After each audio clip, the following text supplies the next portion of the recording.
Hello. आज हम पढ़ेंगे कर्ण और कुंती संवाद।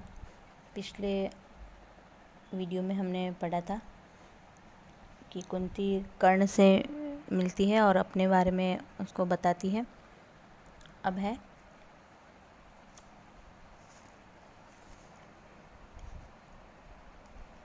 मैं नाम गोत्र से हीन, दीन हूँ, खोटा हूँ, सारथी हूँ, मनुज बड़ा छोटा हूँ, ठकुरानी क्या लेकर तुम मुझे करोगी, मल को पवित्र गोदी में कहाँ धरोगी। तो इसमें ये कर्ण का कथन है। वह कुंती की भर्त्सना करते हुए कहते हैं कि तुम्हें मुझ कर्ण से क्या काम है। और फिर वो कर्ण फिर कहने लगता है कि मैं तो अपने गोत्र के नाम को भी नहीं जानता, मैं एकदम वंशहीन, दीन और खोटा पुरुष हूँ। मैं तो एक रथ चालक का पुत्र हूँ और बड़ा ही तुच्छ मानव हूँ। तुम ठकुरानी या महारानी होती हुई भी ऐसे दीनहीन एवं छोटे व्यक्ति अर्थात मुझे अपनाकर क्या करोगी। तुम अपनी पवित्र गोदी में मुझे कहाँ स्थान दे सकोगी। तो इसमें कर्ण का आक्रोश उभर कर दिख रहा है। हे कथा जन्म की ज्ञात, न बात बढ़ाओ, मत छेड़ छेड़ मेरी पीड़ा उकसाओ। हूँ खूब जानता किसने मुझे जना था, किसके प्राणों पर मैं दुर्भार बना था।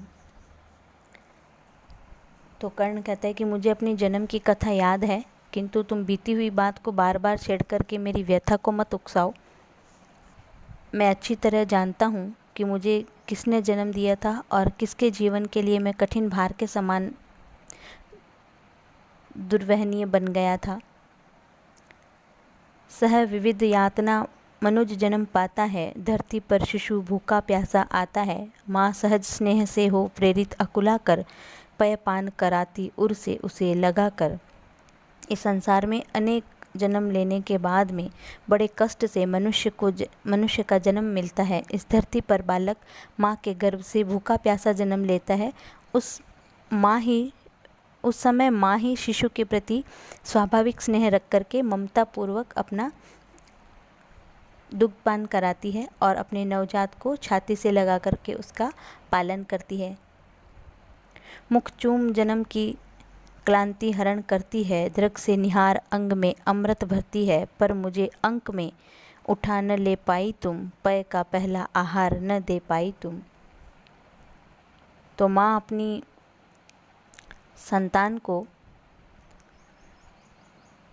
अपने हृदय से लगा करके उसका पालन पोषण करती है और अपनी संतान को स्नेह भरी दृष्टि से देख करके उसके शरीर को संजीवनी से भर देती है, उसमें नवजीवन का संचार करती है। माँ सहज स्नेह से अपनी गोद में रखती है और उसे अपने हृदय से लगा करके अपना दूध पिलाती है। परंतु तुमने न तो मुझे अपनी गोद में उठाया, न स्नेहपूर्ण प्यार दुलार दिया और न मुझे अपने दूध का पहला आहार ही दिया। इस तरह तुमने मेरे प्रति मातृत्व का कोई भी कर्तव्य नहीं निभाया है। उल्टे मुझको छोड़कर जल में तुम लौट गई इज्जत के बड़े महल में। मैं बचा अगर तो अपने आयु बल से, रक्षा किसने की मेरे काल कवल से। तो इस क्रम में कर्ण कहते हैं कि तुमने दूध पिलाना तो दूर रहा, इसके विपरीत कार्य किया और मुझे भाग्य के भरोसे पानी में बहा करके इज्जत से अपने महल में लौट गई। उस समय तुमने मेरे प्राणों की चिंता नहीं की। उस समय मैं असहाय बालक मर ही जाता, परंतु मेरी लंबी आयु का बल ही रहा जो मैं मरने से बच गया। उस समय मैं काल का ग्रास बन रहा था, तो मेरी रक्षा किसने की। अर्थात माता होने के नाते क्या आपने मेरी रक्षा करने का प्रयास किया था। क्या कोर कसर तुमने कोई भी की थी, जीवन के बदले साफ मृत्यु ही दी थी। पर तुमने जब पत्थर का किया कलेजा, असली माता के पास भाग्य ने भेजा। तुमने ऐसी कोई कमी नहीं रखी कि मैं जीवित रहने के बजाय मृत्यु को प्राप्त हो जाऊं। तुमने तो मुझे जीवन के बदले मृत्यु ही दी थी, परंतु तुमने मेरे प्रति जब पत्थर का हृदय किया अर्थात निर्दय व्यवहार किया, तो मेरे भाग्य ने मुझे असली माता के पास भेज दिया था। इससे मैं मरने से बच गया था। अब जब सब कुछ हो चुका, शेष 2 क्षण हैं, आखिरी दांव पर लगा हुआ जीवन है, तब प्यार बांध करके अंचल के पट में आई हो निधि खोजती हुई मरघट में।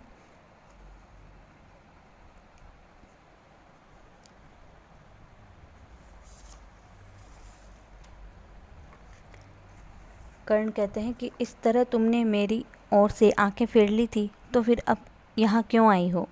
अब जब मेरे जीवन का थोड़ा सा समय शेष है और सब कुछ पूरा हो चुका है तथा ये जीवन भी मित्रता के निर्वाह हेतु दांव पर लगा हुआ है, तब तुम अपने आंचल के छोर में स्नेह बांधकर उस खोए हुए धन को खोजती हुई इस मरघट में क्यों आई हो? तो कहने का तात्पर्य है कि कुरुक्षेत्र के युद्ध में जीवन दांव पर लगा हुआ है, यह शमशान क्षेत्र है, और इनमें अब तुम किस स्वार्थ से आई हो? तो उस समय की जो परिस्थितियां हैं उसकी वास्तविकता का चित्रण यहाँ दिनकर जी ने किया है। अपना खोया संसार न पाओगी, राधा माँ का अधिकार न तुम पाओगी, छीनने स्वत्व उसका तो तुम आई हो, पर कभी बात यह भी मन में लाई हो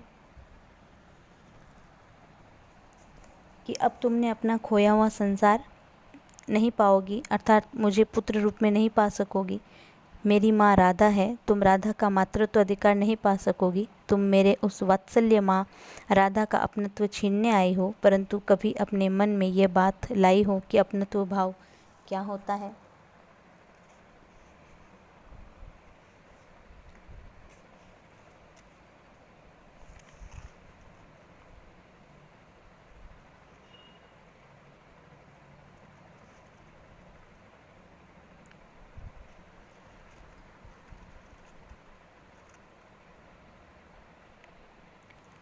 पर हाय, हुआ ऐसा क्यों वाम विधाता, मुझ वीर पुत्र को मिली भीरू क्यों माता, जो जमकर पत्थर हुई जाति के भय से, संबंध तोड़ भागी दूध मुहे तनय से, मर गई नहीं वह स्वयं मार सुत को ही, जीना चाहा बन कठिन क्रूर निर्मोही।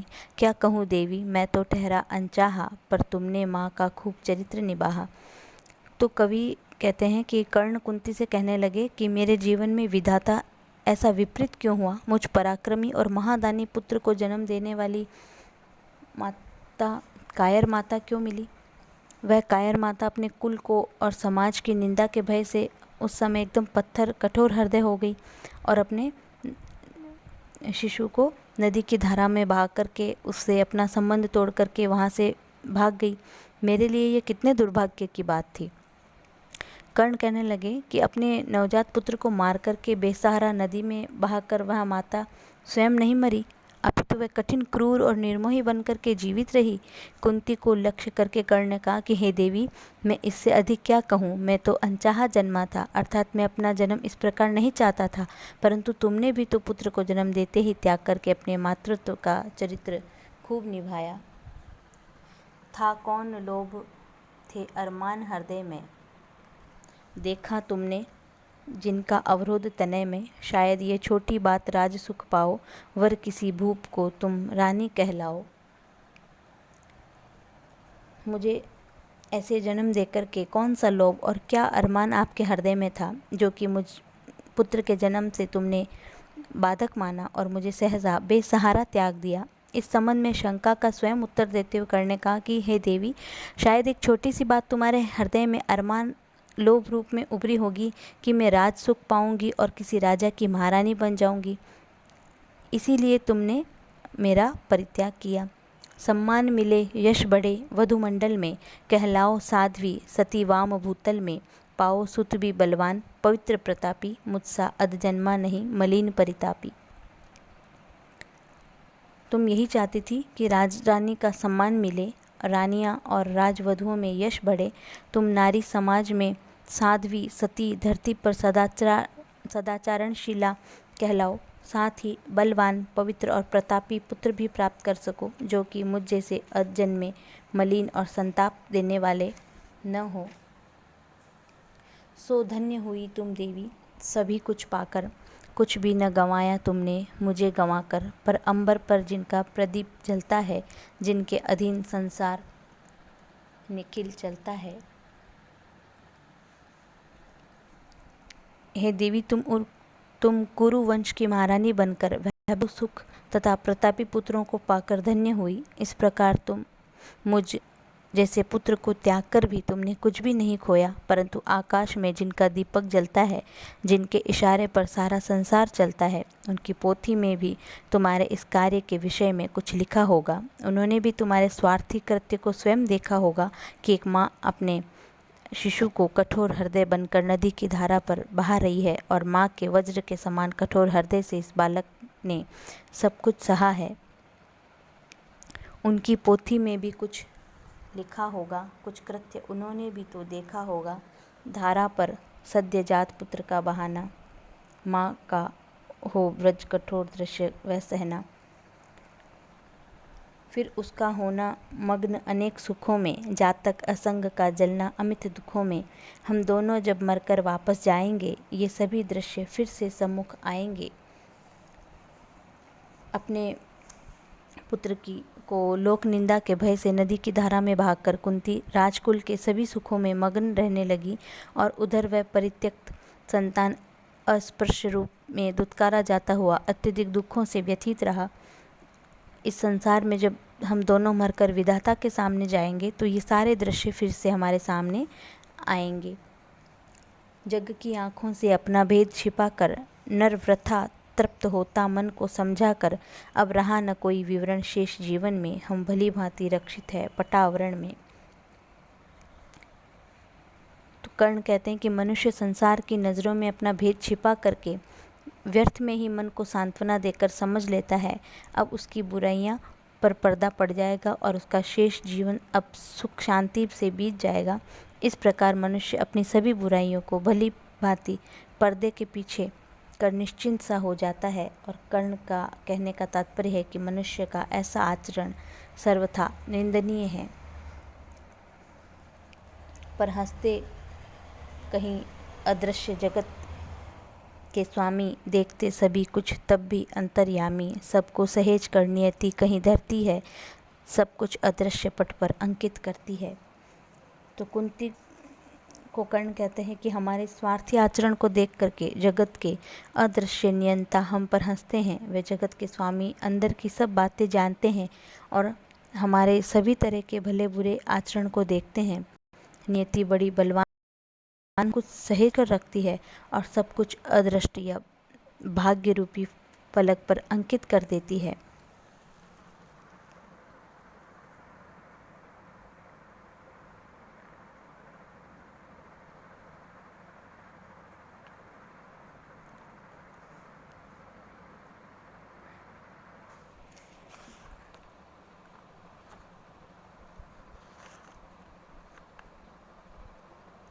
पर हाय हुआ ऐसा क्यों वाम विधाता,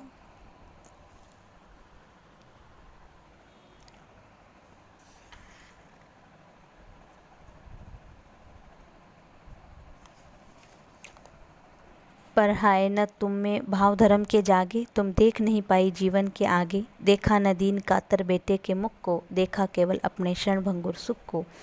परंतु हे देवी, तुम्हारे मन में ईश्वरीय भावना के अनुरूप कर्म नहीं जागे। तुम अपने सुखमय जीवन की लालसा से भविष्य को नहीं देख सकी और ईश्वरीय विधान को नहीं जान पाई। इस कारण उस समय तुमने अबोध असहाय बालक के मुख की ओर नहीं देखा, उसके जीवन की विपदाओं पर विचार नहीं किया। उस समय तुम केवल अपने नश्वर सुख को ही देखती रही।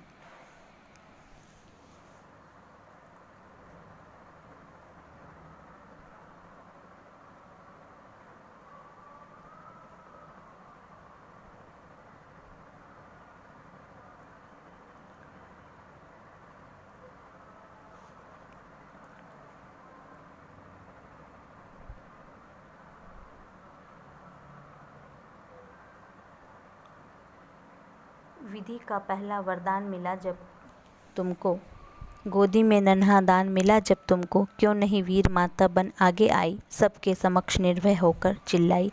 हे देवी, तुम्हें माता बनने का विधि का पहला वरदान मिला था। फलस्वरूप गोदी में नन्हा बालक ईश्वरीय रूप से तुमको दान में मिला था, परंतु तुमने उसे त्याग दिया। उस समय तुम वीर माता बनकर सामने नहीं आई, सबके समक्ष निडर होकर नहीं कह सकी कि ये मेरा वरदानी पुत्र है। उस समय तुम चिल्लाकर ये क्यों नहीं कह सकी? सुन लो, समाज के प्रमुख धर्म ध्वजधारी सुतवती हो गई मैं अनब्याही नारी। अब चाहे तो रहने दो मुझे भवन में, या जाति च्युत कर मुझे भेज दो वन में। तो जब तुमने ये क्यों नहीं कहा कि हे समाज के प्रमुख धर्माचरणशील लोगों, सुन लो, मैं अविवाहित की पुत्रवती नारी बन गई हूँ। मुझे सूर्यदेव से वरदानी पुत्र प्राप्त हुआ है। अब चाहो तो आप मुझे समाज परिवार में रहने दो, अथवा जाति समाज से बहिष्कृत करके वन में भेज दो, परंतु मैं मातृत्व का निर्वाह करूंगी। ऐसी घोषणा तुम्हें करनी चाहिए थी। पर मैं न प्राण की इस मणि को छोड़ूंगी, मातृत्व धर्म से मुख न कभी मोड़ूंगी। यह बड़े दिव्य उन्मुक्त प्रेम का फल है, जैसा भी हो बेटा माँ का संबल है। तो हे देवी, परंतु उस समय तुम ये नहीं कह सकी कि मैंने अपने प्राण प्रिय नवजात पुत्र रत्न को अपने से अलग नहीं करूंगी, मैं मातृत्व धर्म से कभी मुख नहीं मोड़ूंगी। तुम ये घोषणा नहीं कर सकी कि ये शिशु बालक सूर्यदेव का पुत्र है। यह चाहे जैसा भी हो बेटा माँ का सहारा होता है। सोचो, जग होकर कुपित दंड क्या देता, कुत्सा कलंक के सिवाय और क्या लेता। उड़ जाती रजसी ग्लानि वायु में खुलकर, तुम हो जाती परिपूत अनल में घुलकर। कर्ण इसी में संदर्भ में आगे कहते हैं कि तुम सोचो, उस समय तुम्हारे द्वारा ऐसी घोषणा करने पर संसार नाराज होकर तुम्हें क्या दंड देता। ज़्यादा से ज़्यादा वह तुमको निंदा के वचन कहता, कलंक के सिवा और क्या करता। समाज इतना ही कर पाता, परंतु तुम्हारी सारी ग्लानि वेदना उसी प्रकार उड़ जाती जिस प्रकार वायु वेग से धूल उड़ जाती है। तुम मातृत्व की रक्षा करने से पवित्र हो जाती और ममता रूपी अग्नि में तपकर प्रशंसनीय बन जाती।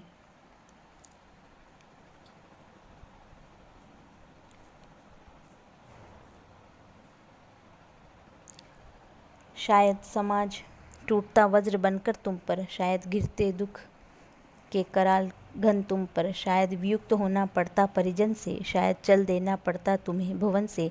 उस समय यदि अपने शिशु को लेकर के स्पष्ट घोषणा कर देती तो शायद यही होता, समाज तुम पर वज्र बनकर टूटता, तुम्हें अपमानित करता, प्रताड़ित करता। शायद तुम पर समाज के कठोर व्यवहार से दुख के भयानक बादल गिर जाते। शायद तब तुम्हें अपने परिवार के लोगों से अलग होना पड़ता, तुम्हें घर परिवार समाज से बहिष्कृत कर दिया जाता, घर से निकाल दिया जाता। पर सह विपत्ति की मार अड़ी रहती तुम, जग के समक्ष निर्भीक खड़ी रहती तुम।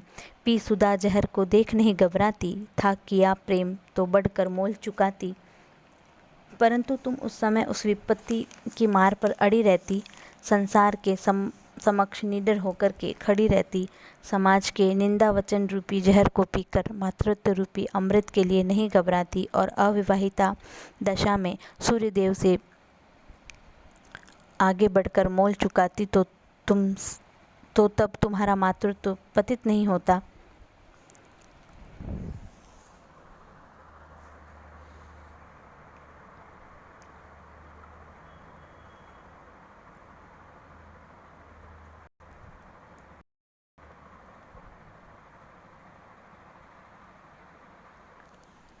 भोगती रास सुख रह कर नहीं महल में, पालती खड़ी हो मुझे कहीं तरुतल में। लुटती जग में देवी कीर्ति तुम भारी, सत्य ही कहाती सती सुचिता नारी।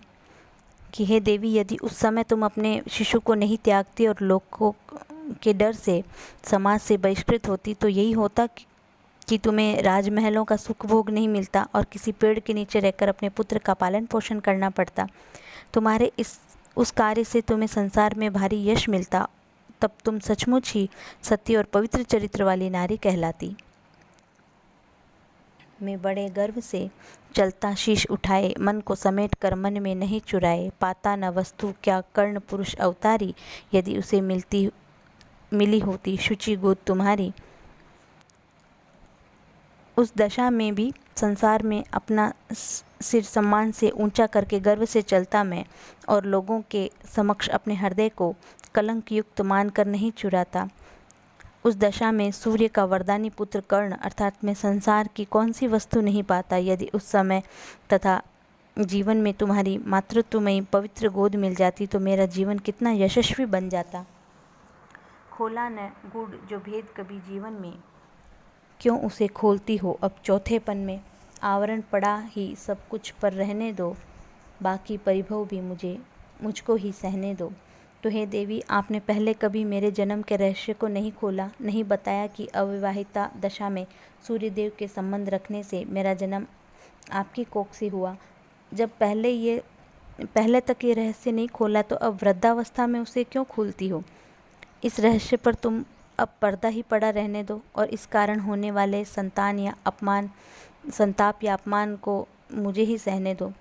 पय से वंचित गोदी से निष्कासित कर, परिवार गोत्र कुल सबसे निर्वासित कर, फेंका तुमने मुझ भाग्यहीन को जैसे। रहने दो त्यक्त विष्णन आज भी वैसे। विष्णन कहते हैं व्यथित, परिभव यानी पराजय। चौथेपन जो वृद्धावस्था के लिए कहा गया है। आपने मुझे अपने दूध से वंचित करके अपनी गोदी से एकदम दूर कर डाला, मुझे अपने परिवार गोत्र कुल आदि सभी से बाहर किया। मुझ अभागे को जिस निर्ममता से उस समय फेंका, अब भी मुझे उसी तरह परित्यक्त, व्यथित और निर्वासित ही रहने दो। अब मुझे अपनी प्रथम संतान मत कहो।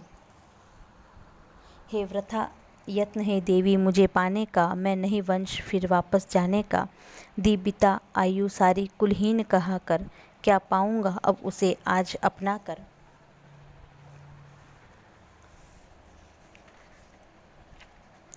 हे देवी, इतना लंबा समय बीत जाने के बाद मुझे पुत्र रूप में पाने का आपका प्रयास व्यर्थ है। मैं अब आपके वंश में नहीं जा सकता, क्योंकि जब मैं कुलहीन रूप में अपनी सारी आयु बिता दी मैंने, तो अब आज उस उच्च कुल को अपनाकर क्या पालूंगा।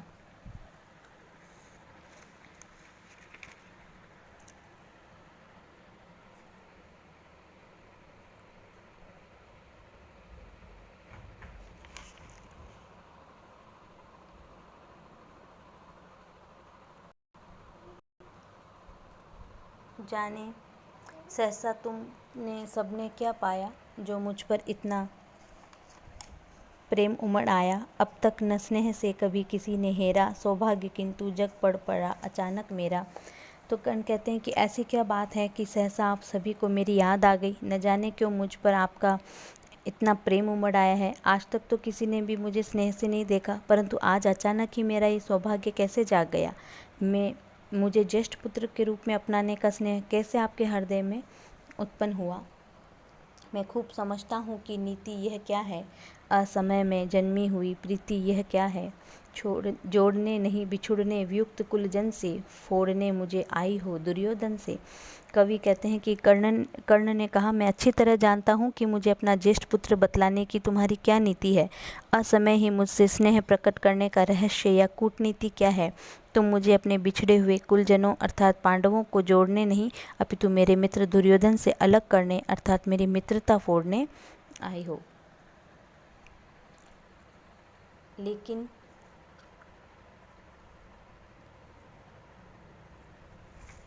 यह क्या होगा नहीं देवी।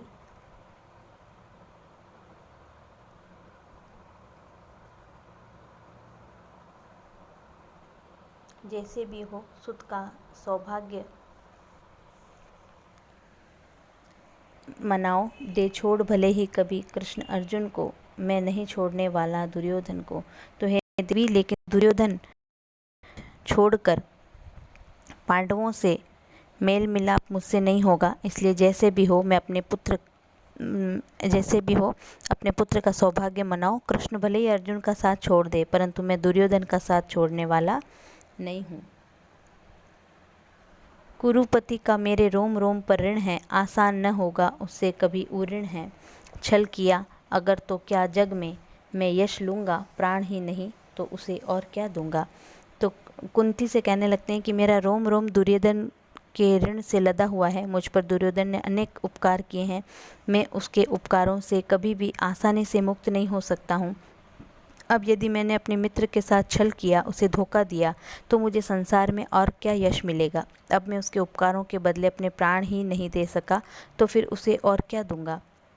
हो चुका धर्म के ऊपर न्योछावर हूँ मैं, चढ़ा हुआ नैवेद्य देवता पर हूँ। अर्पित प्रसून के लिए न यूँ ललचाओ, पूजा की वेदी पर मत हाथ बढ़ाओ। तो हे देवी, मैं अपने जीवन को मित्रता रूपी धर्म पर न्यौछावर कर चुका हूँ। मैं मित्रता रूपी देवता की भेंट हेतु चढ़ाया गया प्रसाद हूँ, भोज्य पदार्थ हूँ। अतः मेरी प्रार्थना है कि उस समर्पित जीवन रूपी पुष्प को प्राप्त करने के लिए इस तरह मत ललचाओ तथा मित्रता रूपी पूजा की वेदी में अर्पित मुझको अपनाने के लिए अपना हाथ बढ़ाओ।